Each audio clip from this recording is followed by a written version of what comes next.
नमस्कार, स्वागत है आप सभी का मुद्गल मैम की कक्षा में।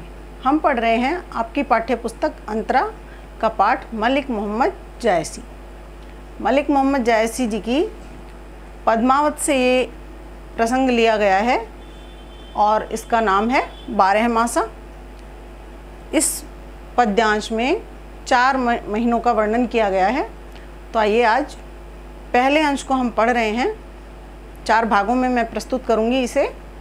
तो पहला पद है जिसे आइए आज हम पढ़ते हैं। अगहन दिवस घटा निसि बाढ़ी, दूभर दुख सो जाए किमि काढ़ी। कवि कहते हैं, विरहिणी नायिका का इसमें वर्णन किया है उन्होंने। विरहिणी नायिका जो कि नागमती है, जिसका नाम नागमती है, उसका पति राजा रत्नसेन पद्मावत के पास चला जाता है और जो नागमती है वो महल में अकेली रह जाती है। तो उस समय की विरह व्यथा का इसमें कवि ने वर्णन किया है कि नागमती विरह की आग में जल रही है और कह रही है कि अगहन का महीना शुरू हो गया। अगहन कहते हैं आश्विन मास को, कार्तिक से पहले जो आता है, कार्तिक के बाद जो आता है आश्विन।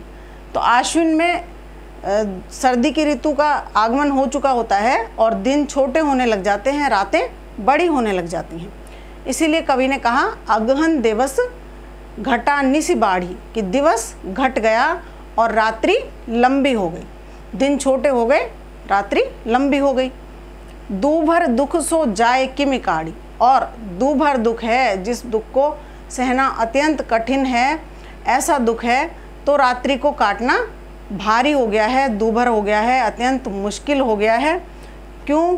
क्योंकि विरह में वैसे ही रात्रि काटना मुश्किल होता है और ये तो अगहन मास की रात्रि हैं जो कि अत्यधिक लंबी हैं, इसलिए काटी नहीं जा रही है रात्रि दुख की वजह से। आगे कहते हैं, अबधनी देवस बिरह भार आती, जरई बिरह जो दीपक बाती। अब धनियानी, धनियानी यानी स्त्री, धनी यानी स्त्री, नायिका, विरहिणी नायिका यानी नागमती के लिए आया है कि वो कहती है कि अब तो दिन भी रात्रि के समान हो गए हैं। दिवस बिरह भार आती, विरह में दिन जो हैं वो रात्रि के समान हो गए हैं, वो भी नहीं कट रहे। वैसे तो अगहन में दिन भी ऐसे ही होते हैं कि सूर्य के दर्शन होते नहीं और रात्रि जैसे ही दिखाई देते हैं। जरई बिरह जो दीपक बाती, उस विरह की अग्नि में उस प्रकार से मैं जल रही हूँ जैसे दीपक के अंदर बाती धीरे धीरे करके समाप्त हो जाती है, उसी तरह से मेरा शरीर धीरे धीरे समाप्त हो रहा है विरह अग्नि में जलते हुए। कांपा हिया जनावा सियु, तौ पे जाए होए संग पियु। कहती हैं नायिका अपने दुख का वर्णन करते हुए कहती हैं कि मेरा हृदय इस शीतलता में, इस ठंडे मौसम में कांप कांप जाता है और बार बार कांप कांप कर ये जताता है कि ये सर्दी की ऋतु है, अत्यंत ठंड है। तो पे जाए होए संग पियू, ये तभी जाएगी, ये कांपना हृदय का बार बार तभी बंद होगा जब मेरे प्रियतम मेरे साथ आ जाएंगे, मेरे पास आ जाएंगे। घर घर चीर रचा सब काहूँ, मोर रूप रंग लेगा नाहूँ।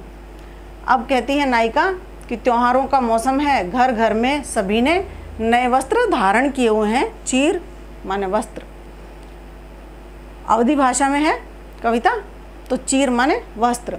तो वो कहती हैं कि घर घर सबने, प्रत्येक घरों में सब नए नए वस्त्र धारण करके घूम रहे हैं, परंतु मेरे रूप रंग को तो मेरा स्वामी अपने साथ ही ले गया। तो मैं किसके लिए श्रृंगार करूं? जब मेरा प्रियतम ही मेरे पास नहीं तो मेरे श्रृंगार का क्या अर्थ रह जाता है। पलटी न बहुरा घास जो बिछोई, अब हूँ फिरे फिरे रंग सोई। कि एक बार जो वो बिछुड़ के गया, बिछो करके जो मेरे से गया, आज तक पलट के आया नहीं, उसने पलट के देखा ही नहीं कि उसकी प्रियतमा कहाँ है। अब हूँ फिरे फिरे रंग सोई, अभी भी यदि वो वापस आ जाएं तो मेरा रूप रंग वापस लौट आएगा, मेरा श्रृंगार करने का मन करेगा। सियरी अगिन बिरहनी ही जारा, सुलग सुलग दगदे भय छारा। कहती हैं कि इतनी शीतलता भरी रात्रि है, शीतलता भरी अग्नि है जो कि विरह रूपी हृदय को जला जला कर छार कर रही है। हे को जलाए दे रही है।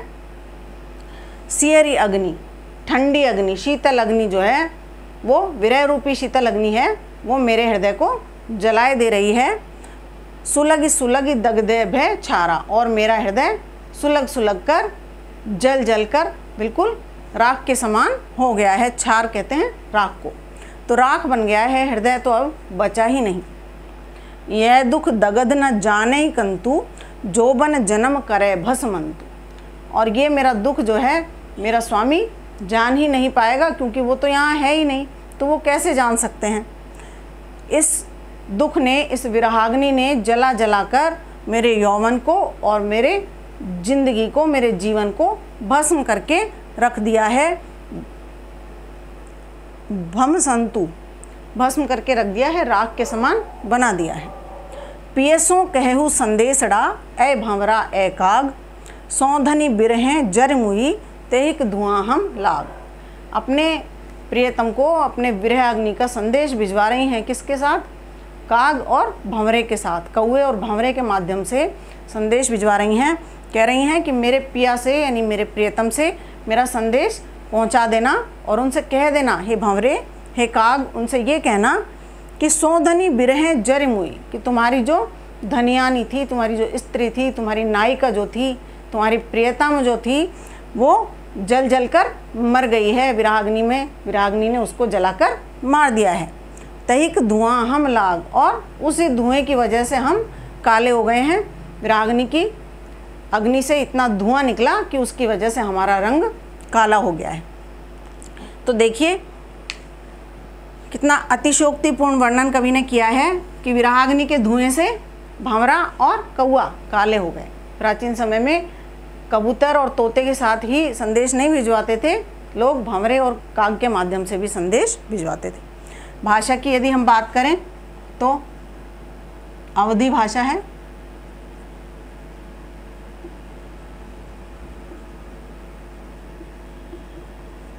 बहुत से अलंकारों का यहाँ प्रयोग किया है कवि ने। विरह वर्णन है, वियोग श्रृंगार का उदाहरण है।